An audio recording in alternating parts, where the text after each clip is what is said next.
उनकी फोटो जलाई है, क्या है सारा मामला? देखिए, ये इसलिए है कि इम्तियाज जलील साहब समझ रहे कि बिल्ली की तरह आंख बनकर दूध पिएंगे और कोई देखेगा नहीं।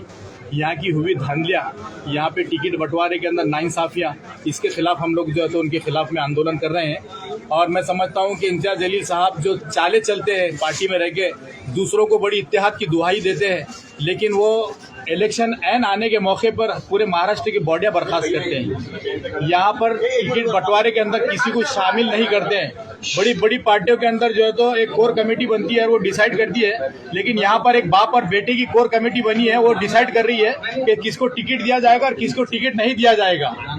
जी, उनका तो ये दावा था कि असदुद्दीन ओवैसी पूरा टिकट के बंटवारे का कर रहे हैं। देखिए, ये 100% बात इसलिए गलत है कि असदुद्दीन ओवैसी साहब नेशनल प्रेसिडेंट है और नेशनल प्रेसिडेंट को नहीं पता होता है कि कौन सी गली के अंदर कौन सा कार्यकर्ता कितना सक्षम है और वो कितना मजबूत है।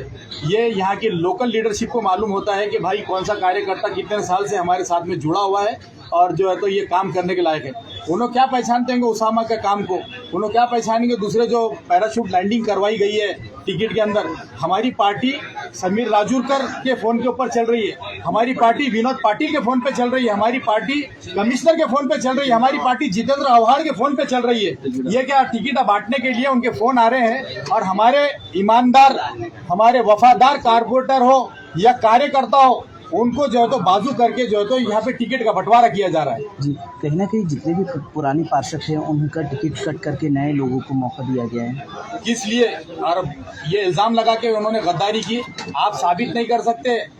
ये आवाम का फैसला है और आवाम खुद इसकी गवाही देगी कि ये लोगों ने कितनी ईमानदारी से बॉडी बर्खास्त होने के बाद लगातार 6 साल से आज ग्राउंड के ऊपर काम कर रहे हैं। आज ये मेरा ऑफिस देखिए आप, यहाँ पर 2 से 3 लोग काम करते हैं। ऑफिस कम से कम 12 घंटे जो तो खुला रहता है, तो कौन गद्दारी करेगा? हम लोग तो आवाम के साथ वफादारी कर रहे हैं। इनको अगर ये गद्दारी लग रही है तो फिर गद्दारी ही सही। हम जी, आपने ये भी इल्जाम लगाया है कि पैसे देकर टिकट दिए गए हैं। यकीनन हमारे पास में जिन लोगों ने लिए उनकी मजबूरियां हैं कि वो बोल नहीं सकते क्योंकि उनको टिकट चाहिए था, लेकिन कहीं ना कहीं से जो तो बात खुल जाती है।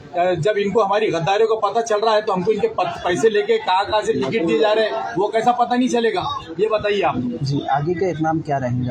देखिए, हमारा एक ही नारा है कि हम लोग मजलिस के थे, है और रहेंगे, लेकिन इम्तियाज जलील साहब को सदारत से भी हटाना पड़ेगा, असद साहब को, और औरंगाबाद शहर के इलेक्शन से बाहर करना पड़ेगा। यहाँ पर उन्होंने दिखना नहीं। और आज भी ये मौका है कि अगर पैराशूट लैंडिंग के जो उम्मीदवारों को बी फॉर्म दिए गए उनको सी फॉर्म देकर हमारे कट करके उनके टिकट जो है तो आज भी जो वफादार जो हमारे लोग हैं, एक कमेटी कायम की जाए। हमारे उलमाओं के आप कभी राय नहीं लेंगे, हमारे शहर के मुखलिस लोगों की राय नहीं लेंगे आप लोग, छोड़िए हटाइए, हम अगर हमारे को नहीं लिए, लेकिन आप बाप और बेटे मिलकर राय मशवरा करेंगे और पार्टी चलाएंगे तो ये चलने वाला नहीं है। जी, फारूक शाब्दी ने भी 2 मिनट न, फारूक शाब्दी ने भी रेजिग्नेशन हुआ। देखिए, फारूक शाब्दी जब से बम्बई में गए थे उससे पहले संगठन वहाँ का बहुत कमजोर था, लेकिन फारूक शाब्दी साहब की तारीफ करेंगे कि उन्होंने वहाँ पर जाके संगठन में जान डाली और वो जान डालने के बाद लोगों की कतार लग गई कि यहाँ पे 100 लोग आ गए मांगने के लिए बॉम्बे जैसी सिटी से। तो कहीं ना कहीं इम्तियाज जलील साहब की आंखों में खटका कि भाई 100 लोग आ गए तो काफी धंधा पानी हो सकता है, तो ये यहाँ से उड़े और वहाँ चले गए। वहाँ जाकर उन्होंने खुद इंटरव्यू लिए। इंटरव्यू लेने के बाद में फारूक शाब्दी को ऐसा लगा कि भाई मेहनत करे मुर्गा और अंडा खाए फकीर। तो इसलिए उन्होंने जो है तो सोच लिया कि यहाँ डिक्टेटरशिप का राज है, यहाँ पर हमारी चल नहीं रही है। सदर साहब को ये हर वक्त गुमराह करते हैं, पता नहीं क्या उन्होंने गुट्टी पिला के रखे हैं। वो मैंने उनसे भी बात किया तो उन्होंने कहा इम्तियाज जलील साहब से बात करो, मैंने कहा उनसे सुनने को तैयार नहीं हो।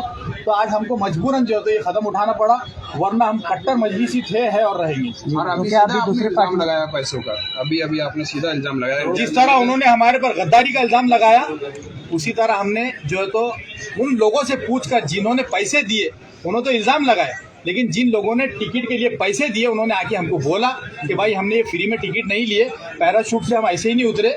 जिन लोगों ने 11 साल मजलिस को गाली दी, जिन लोगों ने मजलिस के खिलाफ काम किया, जिन लोगों ने 11 साल में मजलिस का स्टेज कभी शेयर नहीं किया, वो लोग आज मजलिस के उम्मीदवार और जो मजलिस के लिए वफादार है, दिन और रात मेहनत करते हैं, लोगों की आवाम की खिदमत करते हैं, डेवलपमेंट के काम करते हैं, वो सारे के सारे बाहर हो गए। तो ये डिक्टेटरशिप इनकी नहीं चली जी। तो क्या अभी आप कोई दूसरी पार्टी में प्रवेश करेंगे आप नहीं, लोग, वो या फिर हमारा हमने आपको पहले बोले, मैंने आपको नारा दिया कि हम मजलिस के रहेंगे, लेकिन इम्तियाज जलील हटाओ, उनकी जो तो सदारत को छीनो और इस शहर के इलेक्शन से उनको बाहर करो, ये हमारा नारा। आप ऐसे बोल रहे हैं, लेकिन आप दूसरी तरफ ये भी बता रहे हैं कि असदुद्दीन ओवैसी ने बताया है कि इम्तियाज जलील जैसा कह रहे हैं वैसा करो। इम्तियाज जलील साहब से बात करो बोले हमने उनसे कहा कि इम्तियाज जलील साहब से हमने कई मरतबा बात करने की कोशिश की, लेकिन वो बात नहीं करते। हमारे जैसे जिम्मेदारों के फोन भी उठाना उनको जान पे आता है, और वो कभी यहाँ बैठ रहे कभी वहाँ बैठ रहे, खुल के बात नहीं हो रही। टिकट बंटवारे में कोई राय मशवरा नहीं हुआ, बाप बेटे ने फैसला किया और वो थोप दिया गया, ये हमारे को कबूल नहीं है। जी। तो क्या आप अपक्ष उम्मीदवार ही लेंगे आप लोग? देखिए, अभी इसके अंदर हमारे जितने भी मुखलिस जो लोगों हकदार थे मजलिस के, जिनको टिकट दिए गए, उनके लिए काम करेंगे, और जो मजलिस में बाहर से एकदम अचानक प्रकट हुए हैं उनको गिराएंगे, और जो लोग अपक्ष के फॉर्म भरे, जो कट्टर मजलिस या कल भी मजलिस में आ सकते हैं, तो हम उनके लिए जिताने के लिए पूरी जी जान से कोशिश करेंगे। जी। तो आप लोग जो एक्स नगर सेवक थे, तो वो भी लड़ रहे हैं आजाद उम्मीदवार? देखिए, उसके अंदर से मैंने पहले नहीं लड़ने का फैसला किया था। मैंने सोचा था कि मैं पार्टी के लिए दिन और रात जो तो जी जान से मेहनत करूंगा ज्यादा सीटा जिताने के लिए। उसके बाद में हमारे और 2-3 कारपोरेटर है, लेकिन 8 से 9 कारपोरेटर हमारे लड़ना चाह रहे थे, क्योंकि उनका ग्राउंड वर्क भी बहुत बेहतरीन था, लेकिन उनको भी इसलिए खत्म किया गया। कहीं ना कहीं इम्तियाज जलील साहब के बाद में ये एक जहन में बात है कि जिस वक्त मेरे को एमएलए का टिकट मिला, इन्होंने किसी और को कमिटमेंट दिया था, लेकिन ये मेरा टिकट बैरिस्टर असदुद्दीन ओवैसी साहब ने फाइनल किया। उस दिन से उन्होंने मेरे को दांत में पकड़ा था। उन्होंने यहाँ तक नहीं हरकत की, बल्कि मेरा वार्ड कमिश्नर को बोल के 4 टुकड़ों के अंदर जो तो तोड़वाया गया, ये इम्तियाज जलील साहब ने करवाया। Thank you. नासिर भाई आगे बढ़ो।